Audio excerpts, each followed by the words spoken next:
누군가에겐 기쁨을 얻는 곳이기도 하고 반대로 어떤 사람에겐 절망과 고통이 시작되는 곳이기도 합니다. 이 말은 판사들이 아무리 고심 끝에 결정을 하셔도 반드시 누군가에겐 원망의 대상이 된다는 뜻인데요. 막중한 책임감과 부담감을 짊어진 이 판사님들께서는 자신의 직업을 어떻게 생각할지 그리고 어떤 마음으로 판결을 내릴지 너무 궁금합니다. 제 궁금증을 풀어주실 거죠, 판사님? 네. 고통스럽기도 하고 잠도 못 자고 그랬는데 친구들이나 가족들이 판사가 그래도 되냐. 오늘은 김태형 판사님과 함께 법원에 대해서, 판사에 대해서 그 궁금증과 오해를 낱낱이 풀어드리겠습니다.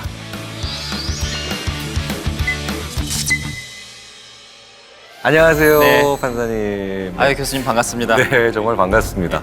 제가 지금 법원에 있잖아요. 네. 법원에 있는데 확실히 한없이 작아진다는 느낌 아, 확실히 오네요. 근데 사실은 법정 공개 원칙이라 그래서 이 대법정뿐만 아니라 일반 민사법정, 형사법정 누구에나 공개돼 있거든요. 그런가요? 근데 대부분 그 사실을 모르시더라고요. 그래서 사실은 재판이 어떻게 돌아가는지 보게 되면은 법원이나 판사에 대한 오해도 많이 풀릴 수 있거든요. 사실 그렇게 보면 시청자들께서는 오늘 판사라고 하는 그 직분을 통해서 인간의 판단과 의사결정에 대한 아주 심층적인 공부를 하실 수도 있는 기회가 되겠다라는 생각이 드네요. 예.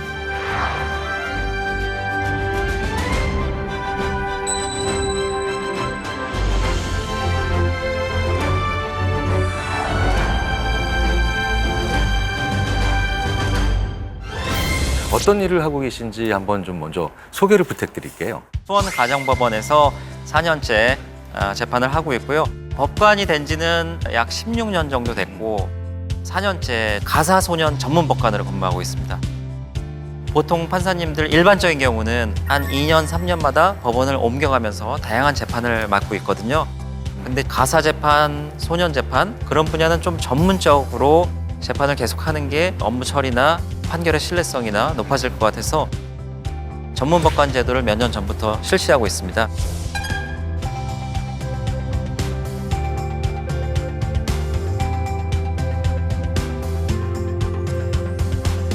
저 같은 경우에는 이제 민사재판, 형사재판 뭐 다 했거든요.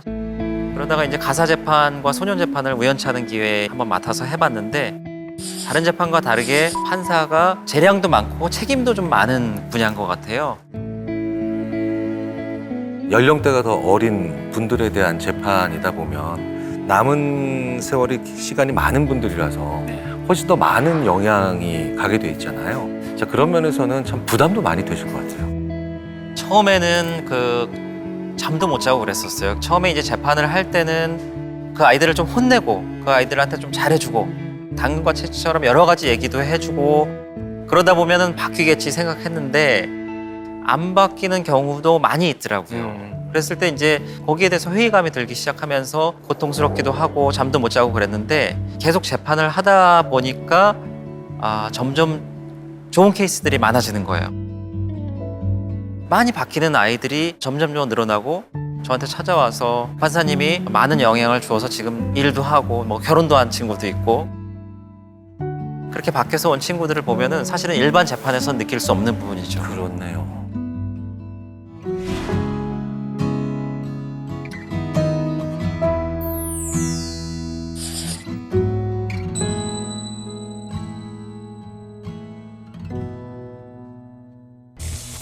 공부 잘하는 친구들이 장래희망으로 많이 얘기하는 게 판사. 판사님도 원래 어렸을 때부터 판사 일을 하시는 게 꿈이셨나요? 사실 고등학교 때까지 판사, 변호사, 검사도 잘 구분을 못했어요. 그만큼 법조인에 대해서는 생각이 전혀 없었고요. 제가 이제 중고등학교 때 좋아했던 것은 이제 음악 듣고 책 읽고 그런 것들이 좋아서 예술가가 돼야 되겠다 이렇게 생각을 했었습니다.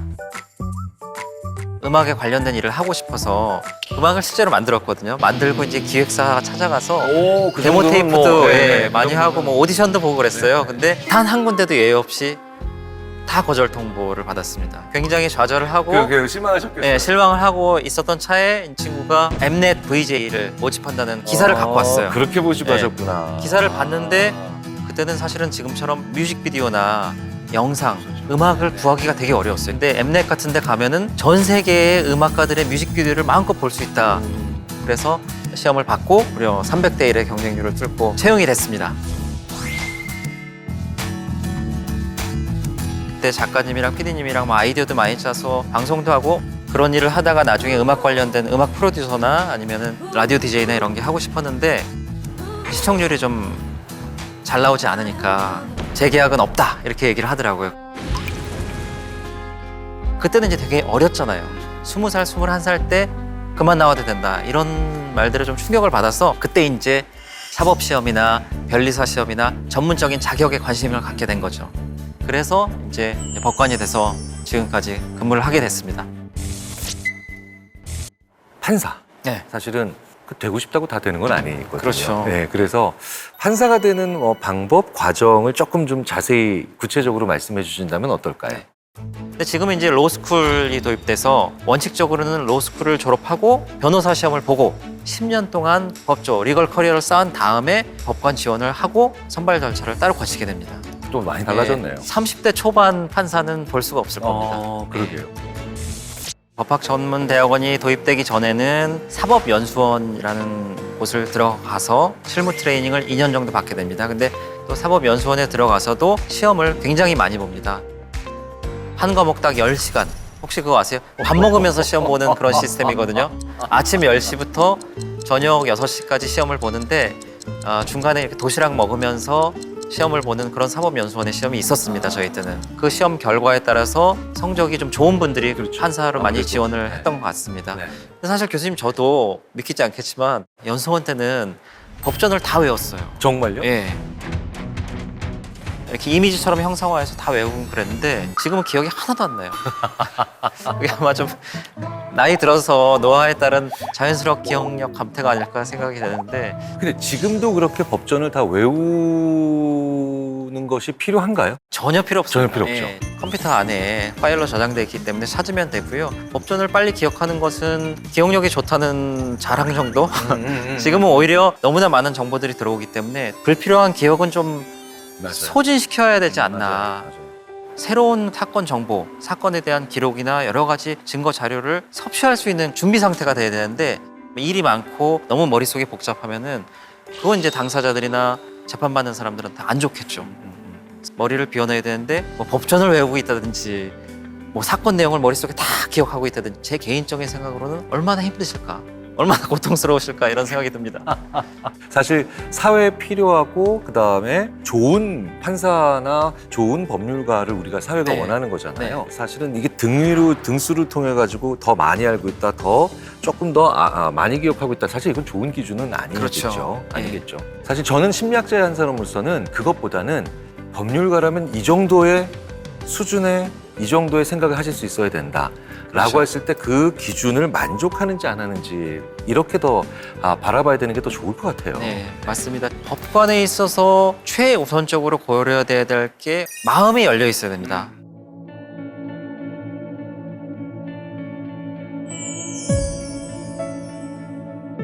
사건 기록을 많이 보다 보면 선입견이 굉장히 많이 생겨요.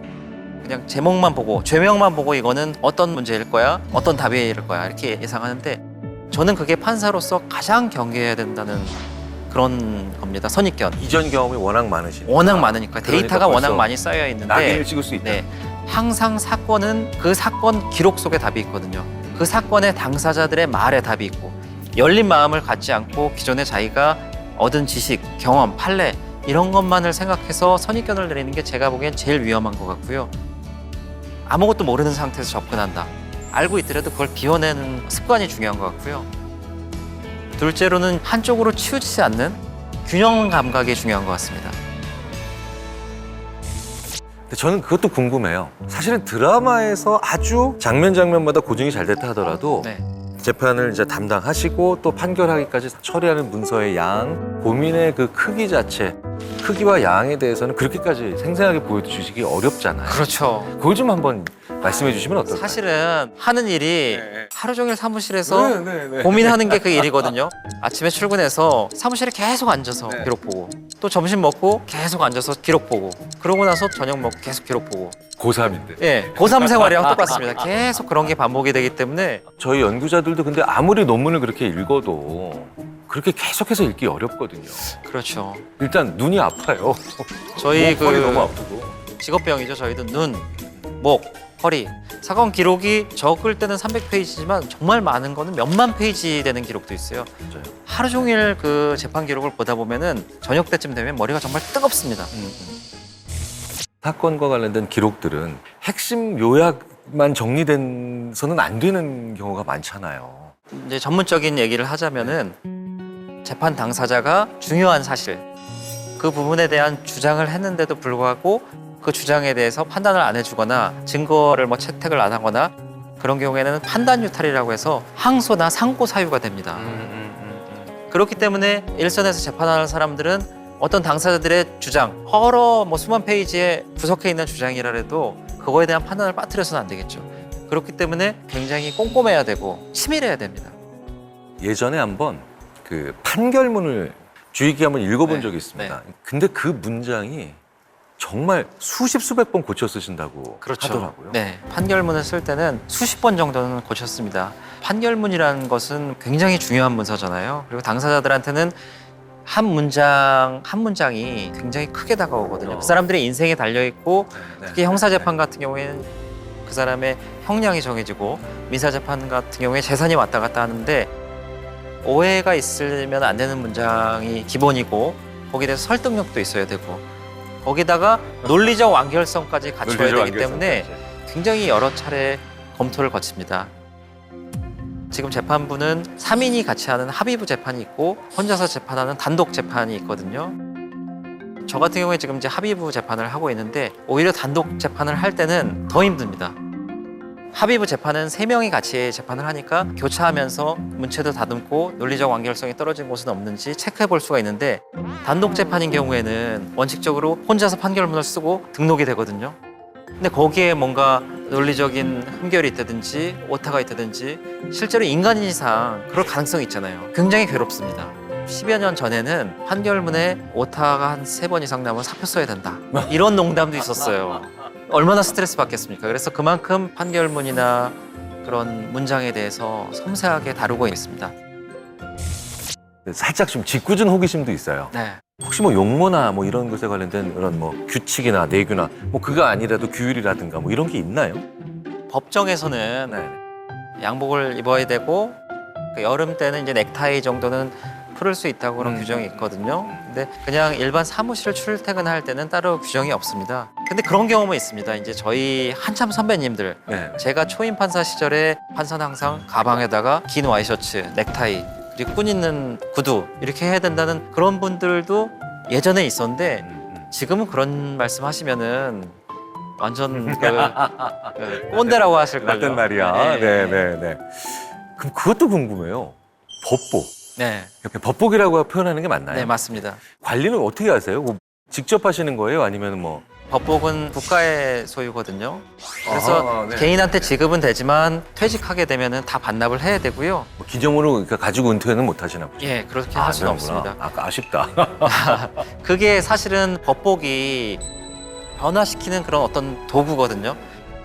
재판 들어가기 전에 그 법복을 딱 입으면은 일단 웃음기가 사라집니다. 네네. 눈빛도 좀 변하고 차분해지고 특히 영국 같은 경우에는 이제 가발도 쓰고 법봉도 있습니다. 딱딱딱 두드리면은 조용히 시킬 수가 있거든요. 근데 우리나라는 사실은 법봉이 없어요. 지금은 이제 없나요? 예, 없어요. 오. 예전부터 없었는데요. 원래 예전부터 없었습니까? 예전부터 없었는데 우리나라는 미국 드라마의 영향인지 네. 아니면 왜 어렸을 때 돌잔치 하면은 그렇죠. 법봉 잡고 판사 된다 이런 거잖아요. 근데 우리나라는 법봉이 없고요. 오로지 법관을 상징할 수 있는 건 법복밖에 없습니다. 그래서 법복이 굉장히 중요한 의미를 가지죠.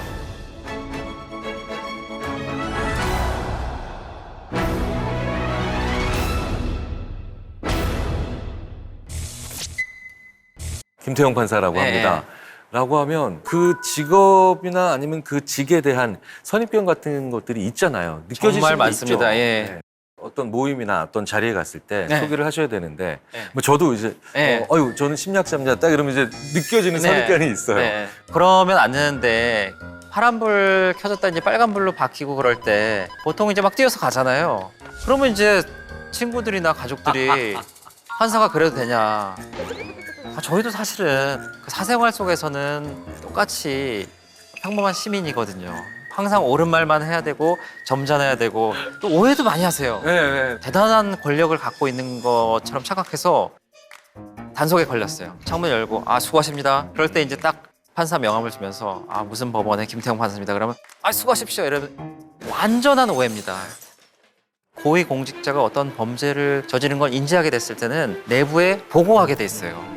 오히려 범행에 판사, 검사가 연루가 됐다고 하면은 더 수렁 속으로 들어가는 거거든요. 거기서 자기 신분을 밝힌다는 거는 말이 안 되죠. 그렇죠. 개인적으로 이렇게 법원 밖을 나가면은 절대 판사라고 얘기 안 합니다. 예전에 제가 경험이 있었는데 그 전세 살 때 임대차 보증금을 못 받은 경우가 있었거든요. 네, 제가 이제 전세 기한이 만료가 됐는데 이거 웃으면 안 되는데 죄송합니다. 굉장히 고생 많이 했습니다. 그래서 사정이 있으시니까 계속 기다리다가 한 4년이 지났어요. 그래서 이제 저희도 이제 너무 심한데. 그걸로 제가 소송을 했거든요. 근데 제가 판사라는 걸 알게 된 거예요. 저는 정당한 소송을 한 건데도 법을 잘하는 판사가 법을 이용해서 힘이 없는 서민을 괴롭힌다는 프레임을 씌워갖고 제가 굉장히 곤욕스러웠어요. 그래서 약점으로 작용할 때가 굉장히 많습니다. 그런 거는 이제 판사를 희망하시는 분들이 한 번쯤 생각해 보셔야 될 얘기가 아닐까. 또 하나는 이제 법관으로서 오래 근무하다 보면은 그 나이대로 보이는 분들이 없어요. 30대인데도 흰머리도 많이 내시고 그렇다고 하더라도 자신을 좀 이렇게 회복시켜야 하거든요. 근데 제가 동료들을 보면서 방법을 잘 모르거나 아니면 일부러 회피하거나 내가 지금 이렇게 나를 위한 휴식을 갖춰야 될 시간이 아니야.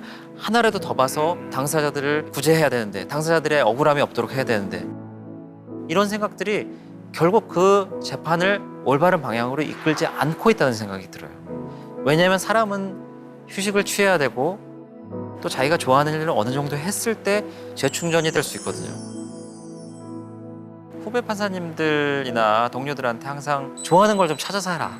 그래서 저 같은 경우에는 출근을 하면서 뭐 5분, 10분 차를 타도 좋아하는 음악을 들으면서 출근하거든요. 그러면 이제 기분이 좋아져서 아침에 짧게라도 회복이 되는데 그런 방법들을 잘 못 찾으시는 분들이 있어서 많이 안타깝습니다. 저의 강연 내용을 그대로 실천하고 계신 분을 오랜만에 근데 정말 그게 맞거든요. 왜냐하면 시간은 늘 부족하고요. 네, 맞습니다. 그리고 요 정도까지 되면 내가 이제 휴식할 거야 그런 건 안 오잖아요. 절대 안 옵니다. 안 오죠. 또 아까 살짝 말씀하셨는데 못 찾으시는 게 아니라 일부러 또 안 찾으시는 분들 회피하는 있어요. 분들도 있습니다. 네. 알고 계세요. 내가 뭘 하면 행복하고 즐거운지. 심지어 아시는데. 아신데 죄의식 같은 걸 느끼시는 분들이 있어요. 저는 너무 충격이었는데 사실은 재판 기록을 보면 볼수록 더 모를 수 있거든요. 밤을 새도록 봐도 다 모르는 경우가 있어요. 근데 뭐 10분이라도 회복 시간을 가지면 좋은데 새로운 거를 알게 되고 조금 더 당사자들한테 도움이 되면은 그 기회를 놓친다면 나의 10분의 휴식이 안 좋은 결과를 가져올 수 있지 않을까. 분명하게 제가 심리학자로서 말씀을 드리고 싶은 건 행복하고 회복 탄력성이 좋은 분이 좋은 판결하신다. 네, 좋은 결정하신다는 이건 두말할 필요가 없는 것 같습니다.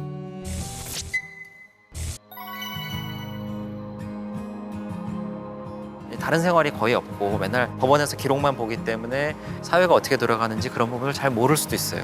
법원은 잘 아시다시피 사건이 일어난 다음에 그거를 해결하는 기관이거든요. 그 문제의 최후의 보루로서 법원에 오는데 그 시점은 그 사건이 일어난 뒤에 짧으면 1년, 길면은 3, 4년 뒤의 사건입니다. 그러니까 법원은 항상 느릴 수밖에 없어요. 사회는 이미 다른 쪽으로 가 있는데 5년 전에 사건을 할 수도 있는 거예요. 쉽게 얘기하자면 기록 속의 세상을 살고 있다고 해도 과언이 아니거든요. 근데 그런 부분을 굉장히 경계해야 된다고 생각합니다. 왜냐하면은 실제 현재에서는 다른 모습이 펼쳐지고 있는데 그 뒤에 것만 계속 해결하다 보면은 사람들한테 그 판결이 도달했을 때는 한 5년 전에 어떤 법 감정이랑 많이 달라질 수가 있잖아요. 그래서 서점에 가서 최근 유행하는 글들이라든지 책들을 한번 보고 영상 매체도 많이 보고 그리고 사람들도 대화를 많이 해야지 문제가 없을 것 같습니다. 현 시대 보편적인 어떤 네. 현상들이나 이런 그 트렌드들에 대한 생각들을 좀 알고 계시는 게 당연히 필요하겠네요. 그렇죠. 네. 예. 그런 현실을 따라가려는 노력을 재판부 구성원은 계속 해야 되는 것 같아요. 정말 많은 재판을 하셨잖아요. 그렇죠. 네. 정말 그 중에서도 난 정말 기억에 남는 그런 재판을 좀 말씀해 주신다면 어떤 게 있을까요? 그동안 이제 법관 생활 16년 차니까 기억나는 사건이 정말 많이 있는데 지금은 이제 가사 재판을 맡고 있는데요. 이 재판하기 전에는 이제 소년 심판을 3년을 했고 그 훨씬 전에 한 10년 전에 1년 정도를 소년 재판을 했는데요. 그 소년 재판을 하면서 정말 기억에 남는 아이가 있었습니다. 네. 어떤 아이였냐면 이제 어렸을 때부터 이제 부모 없이 자라나서 보육원에서 컸는데 이 아이가 이제 어렸을 때는 다른 애들 때리고 뭐 물건에 손대고 보육원에서도 이제 말썽쟁이였었어요. 근데 얘가 이제 중학교 들어가면서 키가 막 185가 되고 등치가 엄청 커진 거예요. 네. 그러니까 그 보육원 선생님들도 그 아이를 통제를 할 수가 없는 거예요. 그래서 법원에다가 이 아이를 소년 심판을 좀 받게 해달라고. 소년 심판에서 사건이 되는 여러 가지 절차가 있는데 검찰에서 소년부 송치를 할 수 있고 경찰에서도 소년부 송치를 할 수 있고 그리고 잘 모르시겠지만 부모도 자기 자신을 소년부 송치를 할 수 있어요. 가출을 자주 한다든지 아니면 범죄를 저질렀든지 보호자가 소년 판사한테 우리 아이에 대해서 심판을 좀 받게 해달라고. 그 아이를 이제 제가 심판을 하면서 왜 그랬는지 그런 거 얘기를 들어보니까 정말 불만이 많아요. 자기가 지금 처한 상황에 자기는 부모도 없고 또 선생님들은 더 어린 아이들 편만 들고 이런 게 너무 싫다고. 그래서 이 아이는 조금 이제 교화가 좀 필요하다. 그래서 소년분리심사원이라는 데를 보냈고 그 다음에 6호 시설이라는 데가 있습니다. 근데 그 안에서도 생활을 잘 못하는 거예요. 그날 다른 친구들이 부모 면회하고 나서 괜히 그날 침통이 나서 그 애를 때리는 거예요. 그러면 그 6호 시설에 있는 아이들이나 보호자들이나 그 선생님들이 그날마다 저한테 전화가 오는 거예요. 이 아이는 여기서 안 되겠다. 소년원에 보내달라고.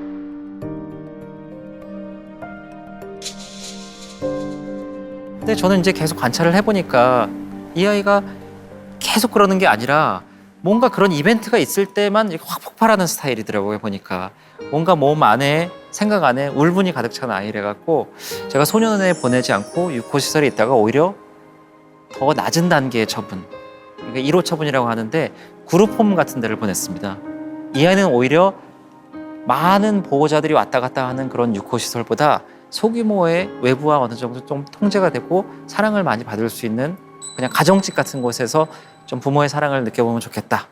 그래서 그쪽으로 보냈는데 그래서 제가 한 2달째, 4달째 뭐 이렇게 찾아가거든요. 정말 거짓말 안 하고 처음에는 반항기가 많고 문제도 많이 일으켰는데 2개월, 3개월이 될수록 계속 변하는 거예요. 애가 인상이 변했어요. 그렇게 험상궂던 인상이 머리도 좀 길고 눈도 웃는 인상으로 변해서 판사님 저 뭐 영어 단어 이거 외웠어요.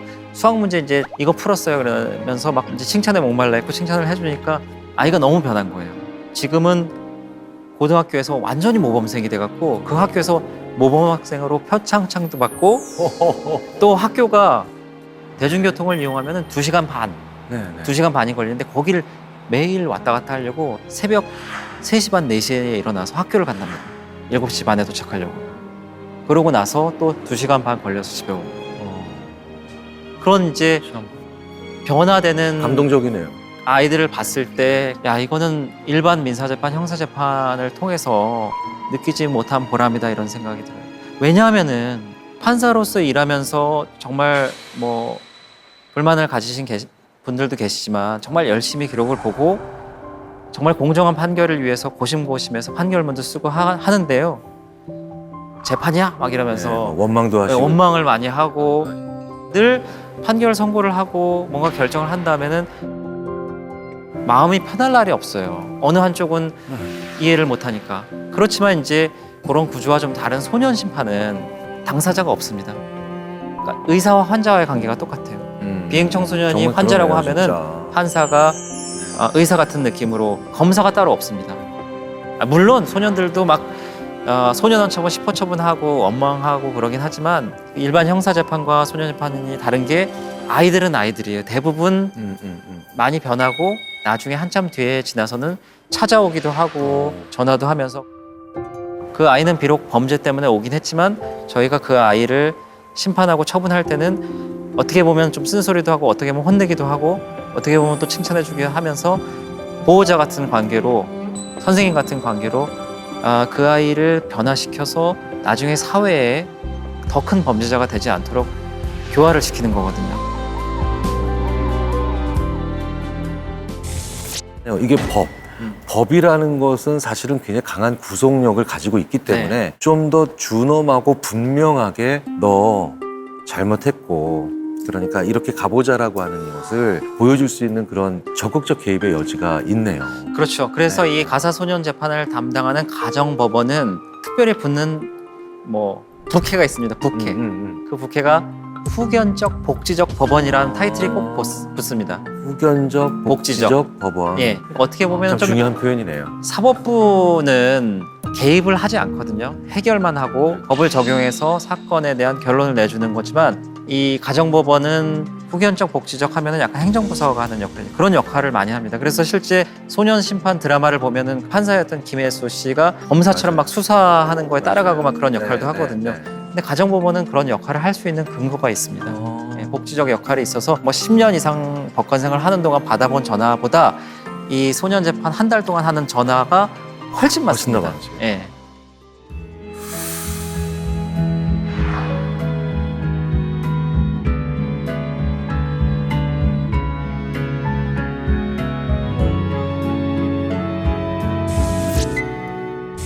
아이들 얘기 좀 더 해주세요. 아이들 때문에 정말 울컥하셨던 적 있을 것 같은데. 아이들 때문에 울컥한 적도 많고 또 속상한 적도 많습니다. 그러니까 요즘에 청소년 범행들이 굉장히 다양화되고 무섭습니다. 그러니까 혹시 교수님 그 얘기 들어보셨어요? 이렇게 조건 만남 그런 거 들어보셨죠? 무슨 의미인지는 압니다.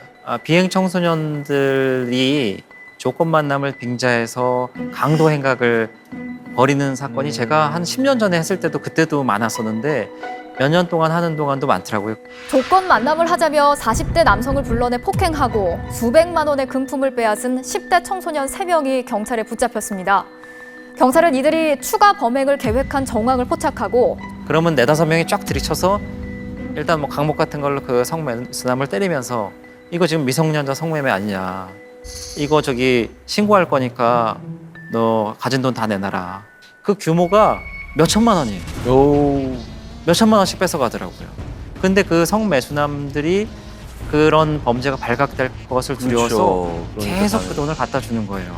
그게 참 심각한 범행인데 이게 거의 조직폭력배 수준이죠. 예, 근데 그런 범행을 하는 거를 아이들이 마치 성매매하는 나쁜 아저씨들을 혼내주는 정의의 사도라고 잘못 생각하는 아이들이 많아요. 심각한 강력 범행이거든요. 강도, 특수 강도거든요. 그런 걸 깊이 생각 못하고 거기에 무한해동하는 아이들이 되게 많고 굉장히 모범생인 여자의 아이인데 야, 너 내가 한번 같이 가면은 10만 원 줄 테니까 가서 그냥 서 있으면 돼.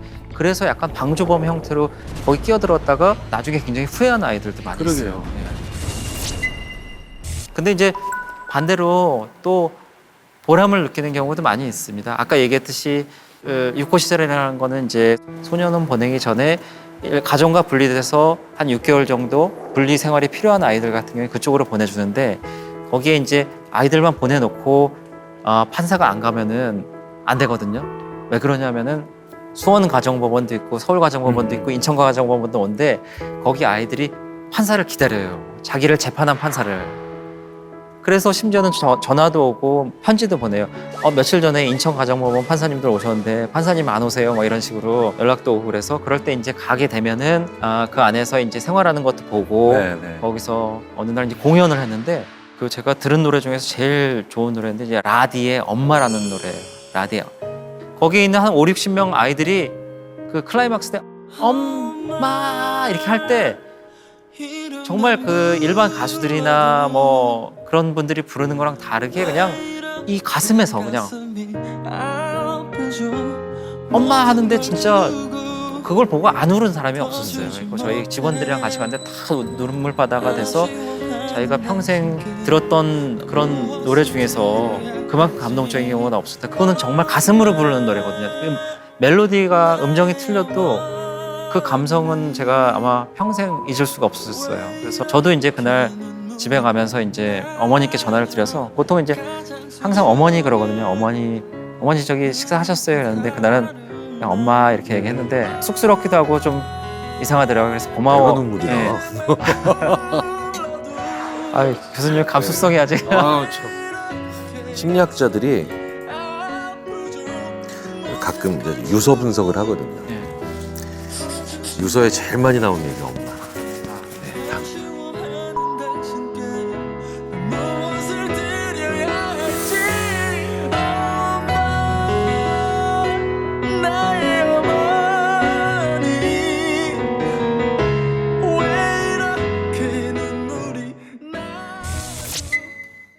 형사재판 이런 경우는 정말 선입견 없이 재판하기 힘든 사건도 결국 있지 않을까요? 맞습니다. 그러니까 사실은 이제 진술을 거부하거나 피고인의 의사에 의해서 범행을 부인할 수 있거든요. 근데 정말 누가 봐도 납득이 안 되는 그런 주장을 하는 피고인들을 볼 때는 정말 혼내주고 싶기도 하고 화도 많이 나는데 제가 그런 케이스들을 유독 성폭행 사건을 많이 하는 형사합의부에서 판사로 근무한 적이 있었는데 50대, 60대 중년 남성이 10대 여성과 성관계가 있어서 10대 학생들이 신고를 했죠. 성폭행을 당했다. 근데 자기는 성폭행을 한 게 아니라 그 여학생이 자기를 유혹해서 어쩔 수 없이 성관계를 했다고 주장하는 그런 피고인들을 봤는데 유독 그 합의에 의한 화관을 주장하는 경우가 많아요. 근데 사실은 그 현장에는 뭐 CCTV도 없었고 피해자의 진술과 피고인의 진술밖에 없어서 그런 주장을 피고인이나 변호인이 할 수 있을 수도 있긴 하지만 여러 정황상 그 아이의 어떤 기존 경험이라든지 뭐 상해 부위라든지 이런 걸 보면 알 수가 있잖아요. 그렇죠. 그런데도 불구하고 자기는 끝까지 화관이었다. 마지막 선고를 해도 유죄를 인정을 안 하고 그런 경우가 많아요. 근데 그런 경우 보면은 정말 왜 이렇게 얘기를 할까? 이렇게 했을 때 무슨 생각으로 저렇게 할까? 저렇게 하면 마음이 좀 편할까? 너무 화가 나더라고요. 심리학적으로는 의외로 그 분류를 하고 있습니다. 그러니까 이게 뭐냐면 우리가 거짓말하면 위증죄지만 그렇죠.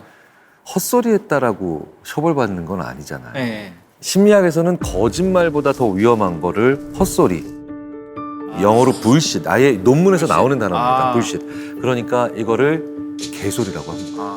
저희 심리학자들이 앞으로 법률의 영역에서 참 이런 종류의 사람들은 정말 어렵겠다, 힘들겠다. 왜냐면 보는 법관뿐만 아니라 주위에 있는 모든 사람들이 분노하고 정말 욕하고 싶은 사람들인데 지가 너무 당당하고 항상 법은 상식의 수준에서 그렇죠. 작동하잖아요. 근데 상식은 그 사회의 대다수의 사람들이 동의하는 룰에 기반하지 않습니까? 근데 이 사람은 그걸 안 따르는 거죠. 그렇죠. 진실을 말하는 사람, 거짓말을 말하는 사람, 우리는 이렇게 이분법적으로 나누는데 한 종류가 더 있다는 거예요. 그래서 히틀러도 거짓말쟁이가 아니었고 bullshit, 개소리쟁이였다. 저희들은 이렇게 보죠. 근데 우리나라 사람들처럼 법 좋아하는 사람들 없잖아요. 그렇죠. 법대로 해, 막 이러면서. 근데 사실 우리 사회 법보다 더 중요한 게 있지 않을까 싶은데요. 제가 이제 생각을 많이 했습니다. 우리나라 사람들 법대로 하자. 법대로 하자는 건 이제 끝까지 가자는 거고 이제 전투에 돌입됐다는 거거든요.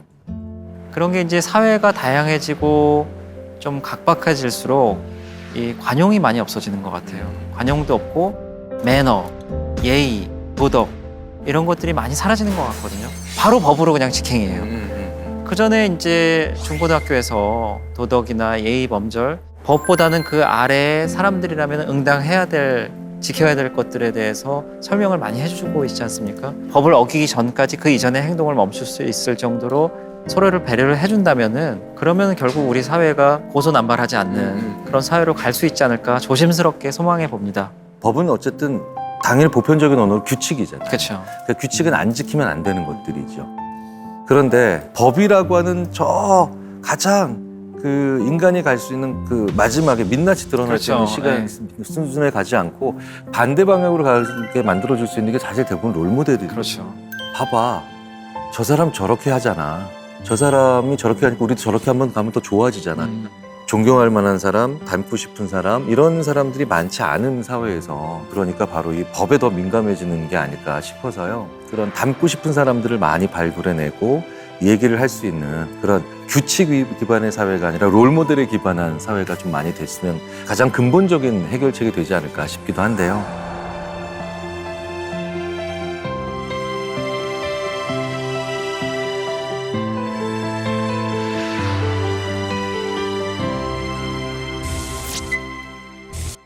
오늘 여기가 법원이잖아요. 네. 네, 저 장면을 처음에 들어오면서 봤을 때 약간 이렇게 옷깃 여미고 약간 이제 위축돼서 들어왔죠. 근데 오늘 이런저런 말씀을 나누다 보면서 저곳이 참 좀 더 친근감 있게 느껴지고요. 아, 우리가 언제든 들어갈 수 네. 있고 그리고 항상 승부를 내는 공간이나 아니면 뭐 죄를 묻고 그다음에 벌하는 공간이지만 그런 맥락이 아니고 공부를 할 수 있는 공간, 우리가 많은 걸 배울 수 있는 공간이겠구나라고 하는 관점의 전환을 만들어내서 저에게 오늘 정말 사실은 정말 다양한 하루, 인생에 남는 하루가 된 것 같아서 심리학자들이 그런 얘기 많이 합니다. 사전적 정의보다 중요한 건 그분한테 그게 어떻게 정의되는가. 네. 그래서 저도 이 질문을 꼭 드리고 싶었어요. 이제 16년 차 판사시잖아요. 네. 그러면 김태형 판사님께 재판이란 네. 무엇인가 꼭 한번 들어보고 싶어요. 아, 재판이란 저에게 숙명과도 같은 것이라고 생각합니다. 왜냐하면은 뭐 어렸을 때부터 꿈이 판사고 재판하는 일을 꿈꿔온 사람도 있겠지만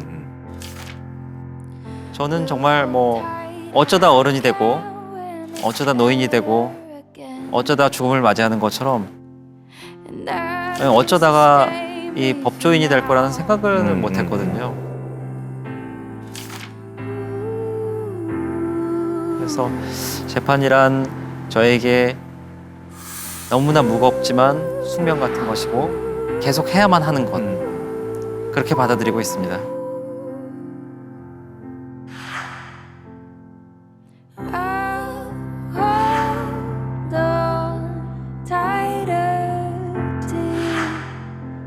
My friend, when we're together again, together. 안녕하세요. 11년간 판사로 재직하다가 현재는 변호사로 활동 중인 신중건입니다. 요즘 뉴스만 틀면 우리를 화나게 하는 사건들이 많이 보도되고 있죠. 상습적인 폭행은 물론 음식을 억지로 먹이는 등 성추행을 당했습니다. 극단적 선택을 했습니다. 끝도 없이 사건들이 벌어지고 있습니다. 사건의 잔인함에 분노해서 지켜보는 것도 있지만 국민들이 눈에 불을 켜고 보는 또 다른 이유가 있습니다. 이 가해자들이 보통 사람들이 생각하는 죄값보다 훨씬 적은 형량을 받을까 봐 그렇게 두려워하는 것이죠. 지금까지 형량 때문에 화가 난 적이 한두 번이 아니기 때문입니다. 실제 양형이 국민들이 생각하는 죄값과 다른 이유를 지금부터 알려드리도록 하겠습니다.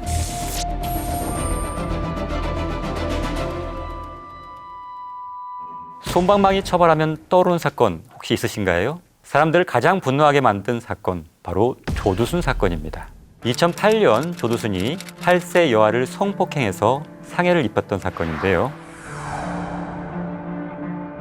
사건 당시 음주 상태였다는 것이 인정돼서 심신미약으로 징역 12년을 선고받고 2020년 12월에 출소했던 사건입니다.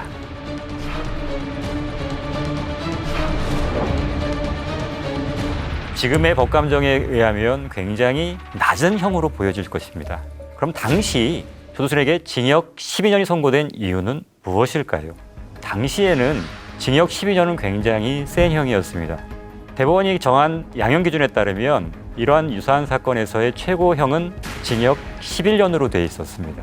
물론 법적으로는 무기징역도 가능한 사건이긴 했지만 이 사건에서 처음에 무기징역을 선택했다가 심신미약이 인정돼서 감경이 됐고, 감경하는 경우에는 7년 이상 15년 이하의 징역형을 선고하도록 되어 있습니다. 그러니까 최대형이 15년 중에서 12년 선고했기 때문에 결코 낮게 선고한 형은 아니었다는 거죠.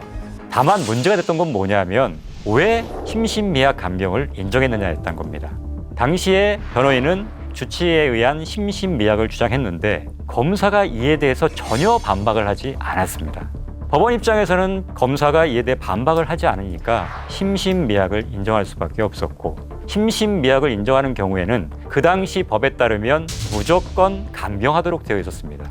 그러다 보니까 징역 12년 선고했던 것인데, 제가 그 당시에 이 재판이 있을 때 안산지원에 근무하고 있었습니다. 그러니까 몇 달만 늦었으면 사실은 제가 이 사건을 담당했던 판사였을 수도 있어서 굉장히 개인적으로 좀 소회가 남다른 사건인데요. 그래서 그때 당시에 이 사건을 담당했던 판사님들로부터 얘기를 들었었는데, 본인들은 굉장히 약간 그 당시 나름대로 최선을 다해서 형을 선고했었는데 이렇게 비난을 받는 게 굉장히 심적으로 부담스럽고 마음이 아프다, 이런 얘기를 많이 저한테 하셨었어요. 그래서 그 이후로는 사실은 이제 주치, 특히나 술을 마셔서 취한 상태에서의 심신미약은 거의 인정되지 않고 있는 편입니다. 그렇다면 국민들이 특히나 성범죄 사건의 처벌이 약하다고 느끼는 이유는 무엇일까요? 우선적으로 이 법이 모든 범죄 유형을 담아내고 있지 못합니다. 그러니까 죄형법정주의라고 해서 죄와 그에 따른 처벌은 법에 정해져 있어야지만이 처벌할 수 있는데, 그러니까 처벌은 최후의 수단이고 한 사람에 미치는 영향이 너무나 크기 때문에 법에 앞서서 적극적으로 집행하기는 어렵습니다. 그래서 지금 계속해서 새로운 유형의 범죄들이 만들어지고 있는데, 처벌의 필요성은 있지만 그거를 규율하는 법이 없어서 처벌하지 못하는 경우도 굉장히 많습니다. 대표적인 예가 최근에 통과한 스토킹 범죄 등의 처벌에 관한 법률입니다. 어떤 면에서는 너무 늦었다고 볼 여지도 있는데요.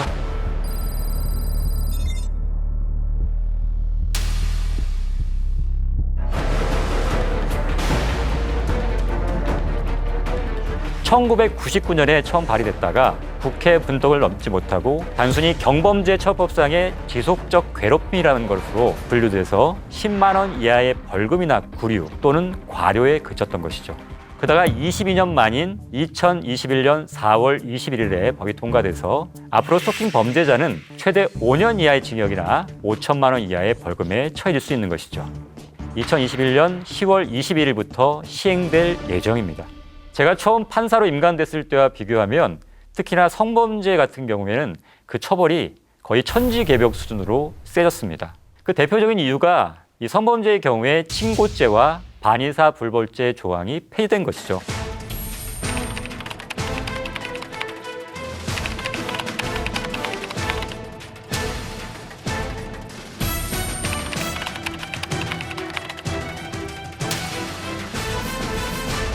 과거에는 피해자가 신고하지 않거나 고소를 유지하지 못하면 처벌할 수 없었습니다. 특히 친족 간의 사건의 경우에는 더더욱 힘들었는데요. 피해 당사자를 배제한 상태에서 가족 간에 그냥 야 이런 거 알려지면 좋지 않으니까 그냥 쉬쉬 빨리 합의하자, 이렇게 해서 합의가 이루어지기도 했던 거죠. 그러다가 이제 사회적 변화와 여론 형성과 함께 친고죄와 그다음에 반의사 불벌죄 조항이 2012년도에 폐지됐습니다. 따라서 과거 성범죄 가해자가 받는 처벌에 비해서 굉장히 세질 수밖에 없었고요. 신상 공개라든가 취업 제한 등 부수적인 처분들이 늘어났고 불이익 또한 많아졌습니다. 따라서 사회적인 인식이 이렇게 바뀌면서 법들도 함께 바뀌게 되었던 것이죠. 이렇게 계속해서 바뀌고 세졌다고 하지만 실제적으로 체감을 못하는 것 같습니다. 국민들께서는. 그 이유가 성범죄 재판, 이 사건의 특수성 때문입니다. 다른 형사사건과 달리 성범죄의 경우에는 피해자의 진술이 거의 유일한 증거인 경우가 많습니다. 그러다 보니까 사실상 재판의 결과에 대해서는 피해자와 가해자 모두 다 만족하지 못하고 있는 상황인 것이죠. 피해자 같은 경우는 왜 처벌이 이렇게 약하냐, 반면에 가해자의 경우는, 가해자로 몰린 사람 같은 경우에는 피해자 말만 듣고 왜 나를 왜 유죄로 하느냐, 이런 불만들이 쌓이게 되는 것이죠. 물론 성범죄 사건의 경우에는 수사나 재판이 굉장히 어렵습니다. 성범죄 사건을 강하게 처벌해야 한다는 대중들의 인식이 많이 개선되고 실제 처벌도 많이 이루어지고 있지만 여전히 사건을 은폐하고 보복하는 2차, 3차 가해가 심각한 상황이거든요. 최근에 문제가 됐던 그 군 성추행 사건의 피해자도 이런 조직적인 은폐와 2차 가해 등 때문에 결국에는 극단적인 선택을 할 수밖에 없었던 것이죠. 이중사는 차 뒷자리에서 장중사에게 성추행을 당했습니다. 차문을 박차고 내려 곧바로 상관에게 신고했습니다. 그러자 가해자는 숙소까지 따라와 신고를 할 테면 해보라고 비웃었습니다. 회식을 주도한 상사는 없던 일로 해주면 안 되겠냐며 가해자는 죽어버리겠다고 협박했고, 가해자의 아버지까지 나서 명예로운 전역을 하게 해달라고 압박했습니다.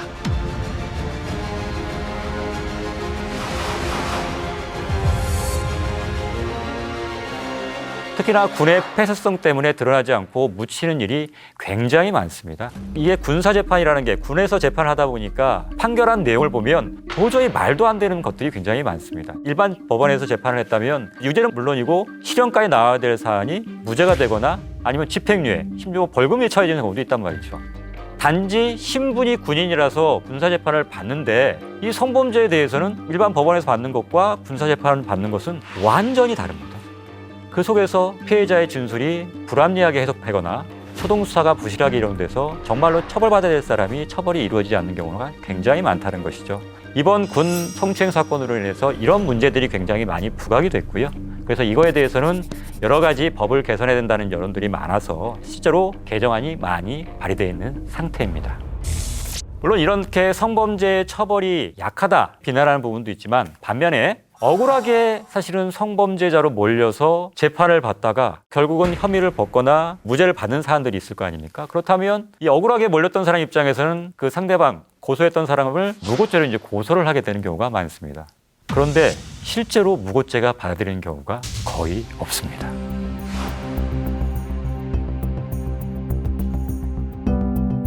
제가 이 사건 하나 예를 들어 보겠습니다.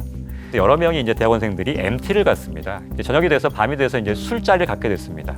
다른 사람들 일부 이제 자는 사람도 있고 이제 밖에 나와서 이제 불꽃놀이 하는 사람도 있었는데 이제 두 명만 남게 됐습니다. 근데 술이 들어가다 보니까 아무래도 스킨십을 하게 됐는데 두 당사자가 여성 같은 경우에는 결혼한 지 2주밖에 안 된 사람이었고 이 남성 같은 경우에는 몇 달 후에 결혼을 앞둔 사람이었습니다. 근데 우연치 않게도 이거를 한 사람이 자다가 일어나서 목격하게 됩니다. 그러니까 갑자기 그 여성이 돌변해서 내가 저 상대방 남성으로부터 강간을 당할 뻔했다고 하면서 학교에 신고를 하게 됩니다. 그래서 1심에서는 유죄가 인정돼서 징역 2년이 선고되고 법정 구속이 됐죠. 근데 2심에서 무죄를 받고 그게 확정됐긴 했습니다. 그렇지만 남학생은 학교에서는 무기정학을 받고 특례를 받던 군대 문제도 사실은 취소가 됐고 그 와중에 어머니가 충격으로 극단적인 선택을 하시게 됩니다. 그래서 그 이후에 본인이 입은 피해를 회복할 방법이 없어서 상대방을 무고죄로 고소도 하고 소를 제기했는데 이 모두가 받아들여지지 않았습니다. 비록 형사사건에 있어서는 무죄를 선고받긴 했지만 한 번 파탄난 인생을 되돌리는 방법은 없는데도 불구하고 상대방은 지금 아무런 일도 없었다는 듯이 정상적으로 잘 살고 있습니다. 이게 과연 공정한 일일까요? 따라서 판사 입장에서 사실은 고충이 있을 수밖에 없습니다. 판단할 게 피해자 진술밖에 없거든요. 그런데 진술이 일관성도 없고 충격적으로 오락가락하는 경우가 많거든요. 근데 판사는 이 피해자 진술 하나밖에 없지만 판단을 내릴 수밖에 없습니다. 그러다 보니까 피고인은 엄벌하는 게 부담스러울 수밖에 없겠죠. 그렇다고 무죄 선고를 하는 것도 부담입니다. 따라서 약간의 중립적인 장치로서 진술 분석을 도입하는 것도 고려해 볼 필요가 있습니다. 아동의 경우에는 법적으로 진술 분석이라는 과정이 있습니다. 법원이 전문가에게 일종의 감정을 맡겨서 이 아동의 진술이 믿을만한지 판단하게 하는 거죠. 그러면서 판사 입장에서는 조금 판단에 부담을 덜 수 있습니다. 내 생각뿐만 아니라 전문가도 이런 판단을 했다면 조금 더 그 판단에 좀 무게가 실릴 수밖에 없으니까요. 물론 모든 사건에 다 할 수는 없겠지만 양측이 첨예하게 대립하는 사건에 있을 경우에는 이런 진술 분석의 방법도 도입하는 것을 한번 고려할 필요가 있지 않나 하는 게 제 개인적인 생각입니다. 다음으로 이제 양형에 관해서 이제 국민들이 오해하는 부분이 있습니다. 대부분 이제 기사를 통해서 받아들이기 때문일 것 같은데요. 세계 최대 아동 포르노 사이트 웰컴 투 비디오 운영자 손정우, 반성문 500장 제출. 또 세모녀를 살해한 김태현, 재판 앞두고 반성문을 4번 제출. 아동학대 정인이 양부모가 반성문을 연이어 제출. 그다음에 또 이걸 보고 나서 이제 형이 얼마 정도 나왔다. 이렇게 기사가 나오니까 반성문을 저렇게 제출하면 감형을 받는구나 라고 생각하시게 된다는 거죠. 그러니까 우리나라에서는 아마 판결문을 제대로 전문을 입수해서 보시는 분들이 아마 없을 겁니다. 지금 변호사님 제 입장에서도 사실은 판결문 제대로 다 입수하기 쉽지는 않거든요. 판결문을 구할 수 있는 건 뭐냐면 법원에 있는 공보 판사들을 통해서 기자들밖에 구할 수는 없거든요. 근데 기자들 같은 경우에는 그 판결문 그대로 실으면 재미가 없어요, 솔직히. 그중에서 입맛에 맞는 것만 고르고 가공해서 기사를 쓰게 된다는 거죠. 그러다 보니까 반성문 제출이나 반수하고 있는 점을 감안한다 요거에 포커스를 맞춰서 기사를 보통은 쓰게 되거든요. 그래서 반소문 제출이 감형의 지적인 이유가 됐구나라고 판단할 수밖에 없는 거죠. 하지만 전혀 도움이 안 되는 것은 아니겠지만 그게 형을 왔다 갔다 할 정도의 극적인 어떤 결과를 가져오지는 않습니다.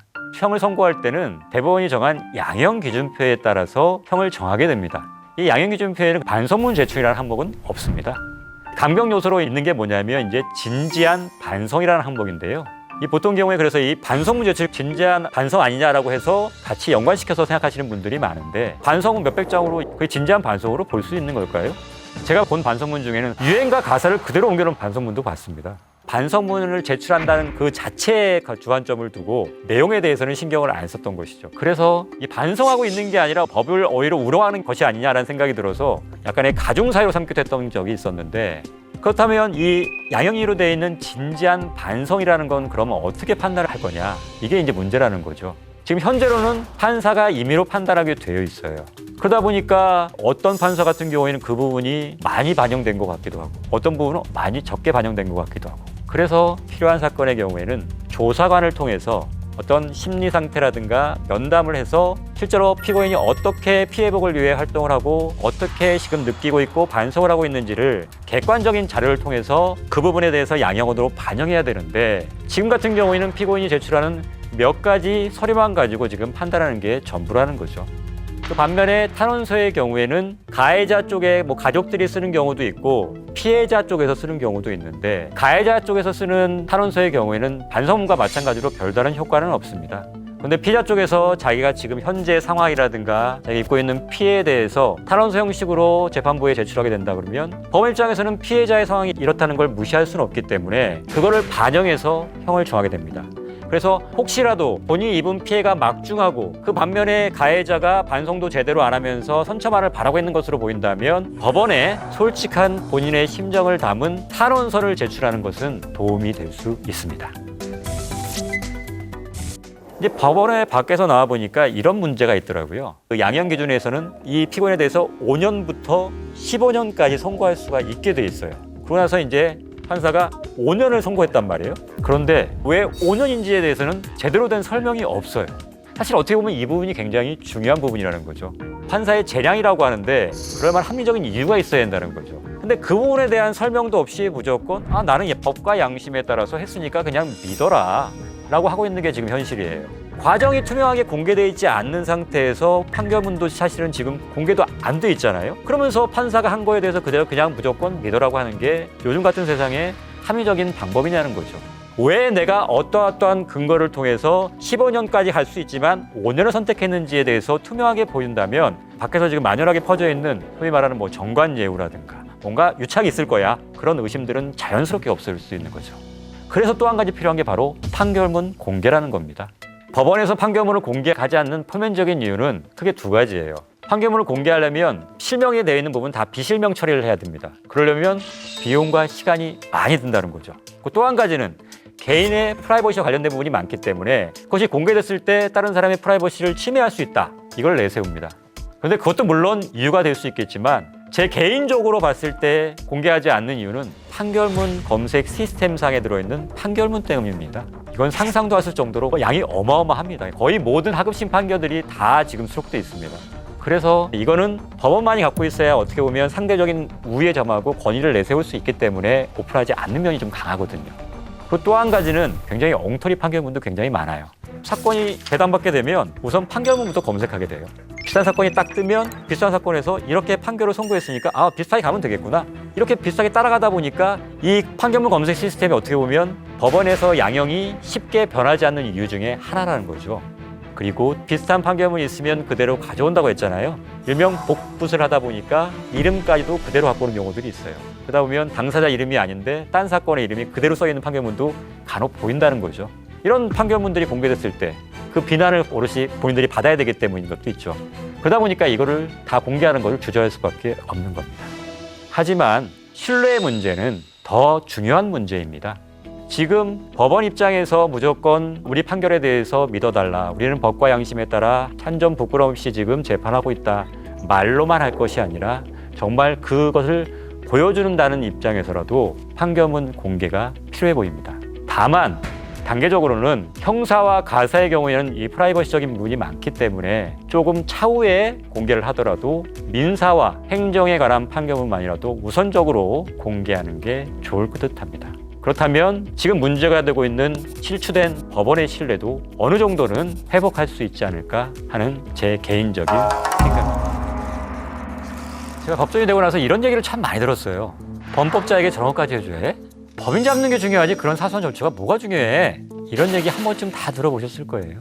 하지만 진짜 흉악하고 나쁜 범인을 잡았는데 그 과정에서 작은 절차가 무시되거나 증거를 입수하면서 사소한 실수가 있었다면 법적으로는 무죄가 될 가능성이 아주 높아집니다. 그렇다면 대체 왜 나쁜 놈을 잡는데 이런 것까지 신경 써야 하는지 그 이유를 지금부터 알려드리도록 하겠습니다.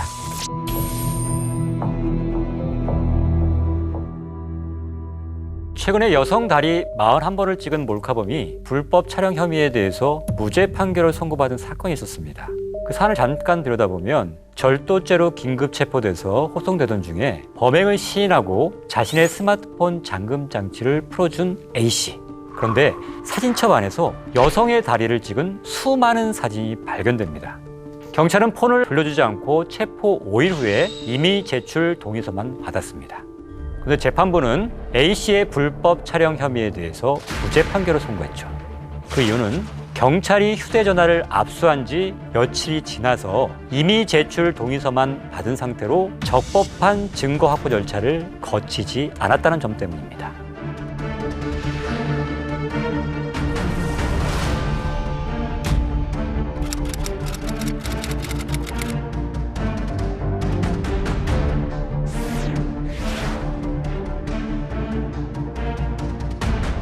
따라서 절도죄만 인정되고 무죄가 선고됐던 거죠. 실제로 이런 점을 노리고 박사방의 공범들이나 정준영의 변호사가 증거 확보에서 위법성을 주장하기도 합니다. 그러니까 범행 사실 자체를 문제 삼기는 어려우니까 수사 절차에서의 어떤 작은 문제점들을 문제 삼아서 무죄를 이끌어내려고 하는 거죠. 과연 나쁜 놈들의 권리를 지켜야 하는 걸까요? 이에 대해서 많은 논란이 예전에도 있었고 지금도 있습니다. 나쁜 사람이라고 생각하면 절차에 하자가 있더라도 과정은 다 용서하고 처벌해야 한다. 또 이런 생각을 가질 수 있는데 이는 굉장히 위험한 생각입니다. 정의라는 것은 적법 절차를 거쳐서 비로소 정해지는 것입니다. 실제로 미국의 경우에는 적법 절차라는 게 굉장히 중요시합니다. 헌법상의 권리이기도 하고요. 그러다 보니까 절차 중에 조금이라도 잘못된 부분이 있다면 재판 자체를 하지 않는 경우도 있고 살인을 저질렀든 뭘 하든 체포 과정에서 문제가 있을 경우에는 재판 자체를 기각하기도 합니다. 그렇다면 적법 절차를 지키지 않아서 발생한 억울한 피해자들, 우리 주위에서도 흔히 볼 수 있습니다. 예를 들어서 이춘재가 한 살인사건에 누명을 쓰고 살인죄로 20년간 복역한 윤성여 씨 사건.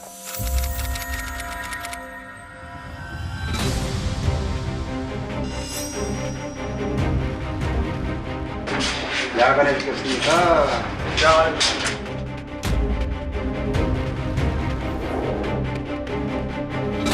연쇄살인범 이춘재가 34년 만에 법정에 섰습니다. 14건의 연쇄살인 사건의 진범이 맞냐는 물음에 주저없이 맞습니다라고 답했습니다. 피고인은 무죄. 30여 년 만에 명예를 회복했다고 하기엔 너무나 길었던 20년 옥살이. 20대 청년은 어느새 50대 중년이 됐습니다. 앞으로 저 같은 사람이 안 나오길 바라는 뿐이고 공정한 재판이 이루어졌으면 하는 제 바람입니다. 아마도 그가 처음으로 범인으로 몰렸을 당시에는 모두가 나쁜 사람이라고 아마 손가락질하고 매도했을 겁니다. 그 밖에도 화성 연쇄살인 사건의 범인으로 몰린 홍 씨. 당시 빨간 옷을 입으면 죽게 된다라는 농담을 했다는 이유로 연행돼서 가혹한 고문 끝에 허위 자백을 했었죠. 다행스럽게도 증거 불충분으로 일주일 만에 풀려났지만 평생 경찰이 자신을 감시한다는 불안감에 시달리다가 2002년에 사망하기도 했습니다.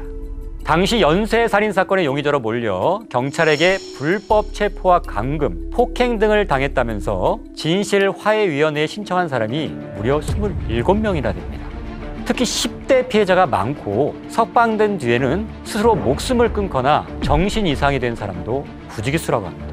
정말로 나쁜 사람이고 진짜 범인이면 어떻게 보면 문제가 되지 않을 수도 있겠지만 죄가 없는 사람이 오해를 받아서 이렇게 만약에 재판을 받거나 수사를 받게 됐다면 이건 누구의 책임으로 돌릴 수 있겠냐는 거죠. 이렇게 적법 절차를 거치지 않은 피해는 고스란히 피고인으로 몰렸던 사람들이 다 온전히 떠안아야 되기 때문에 적법 절차를 지키는 것은 그만큼 중요한 문제입니다.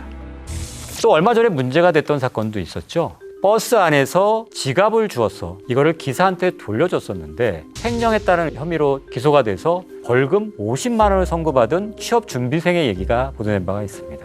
그러니까 사건의 내용을 들여다보니까 버스 안에서 분실한 지갑을 습득하게 됐고 이것을 내리면서 그 버스 기사한테 전달을 했습니다. 그러면서 그날 여자친구한테 내가 오늘 버스에서 지갑을 주웠는데 버스 기사한테 전달했다. 이런 대화를 하기도 했었죠. 그런데 경찰이 차량 안에 있던 블랙박스 영상 중에서 지갑을 습득하는 장면만을 캡처한 상태로 증거로 제출해서 기소했던 거죠. 충분히 그 뒤에는 버스 기사한테 돌려준 영상이 있을 수도 있었던 부분이거든요. 그런데 이 취업준비생을 용의자로 본 다음에 물론 실수라고 얘기를 하는데 그 뒷장면에 대해서는 영상 자체를 삭제를 합니다.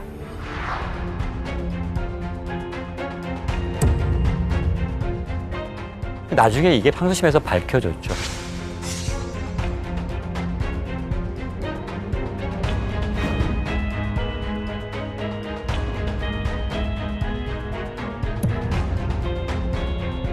그 당시에 피고인한테 만약에 여자친구와 대화를 하면서 버스에서 지갑을 주어서 버스 기사한테 주었다라는 내용의 녹취가 없었다면 아마도 피고인은 점유유탄물 횡령죄의 범인으로 계속해서 처벌을 받을 수밖에 없었던 상황이었던 거죠. 다행스럽게도 이게 대화가 돼 있었고 누명을 벗을 수 있었는데요. 무려 이 사람이 억울한 누명을 푸는 데는 3년여라는 세월이 필요했죠. 우리 헌법에는 무죄 추정의 원칙이라는 게 있습니다. 피해자가 적법한 재판을 받아서 범인으로 확정되기 전까지는 무죄로 추정된다는 거죠. 그런데 이게 제대로 지켜지고 있는지는 좀 의문입니다. 실제로 처음 사건이 보도되고 제대로 된 내용들이 다 밝혀지지 않은 상태에서 일종의 여론재판이 이루어진단 말이죠. 그러다 보면 이 사람이 실제로 재판 과정에서 드러나는 사실과는 별개로 이미 재판을 받아서 범인으로 낙인이 찍혀 있는 상태이기 때문에 설사 나중에 재판 결과 무죄가 선고되다 하더라도 무죄 선고된 거는 기억하지 못하고 앞에 범인으로 몰렸던 부분만 기억하는 경우도 굉장히 많다는 겁니다. 정말로 피고인이 재판을 받아서 유죄로 확정되기 전까지는 어떠한 선입관도 없이 제대로 된 적법 절차에 따라서 재판을 받도록 하는 게 현대 법치주의 국가에서는 반드시 필요한 과정이 아닐까 생각합니다. 그리고 또 한 가지, 피해자를 위해서라도 직자 가해자가 적법 절차를 모두 거치고 정당하게 죗값을 받아야지만이 피해자의 억울함도 어느 정도 해소될 수 있는 거지, 적법 절차를 거치지 않은 상태에서 단순히 그냥 나쁜 사람이라고 매도해서 처벌이 이루어진다고 해서 진정한 피해 회복이 이루어진다고 보기는 어렵다는 거죠. 따라서 나쁜 놈이라고 섣불리 매도하기 전에 확실하게 적법 절차를 거쳐서 확정 짓는 절차가 필요하다는 겁니다.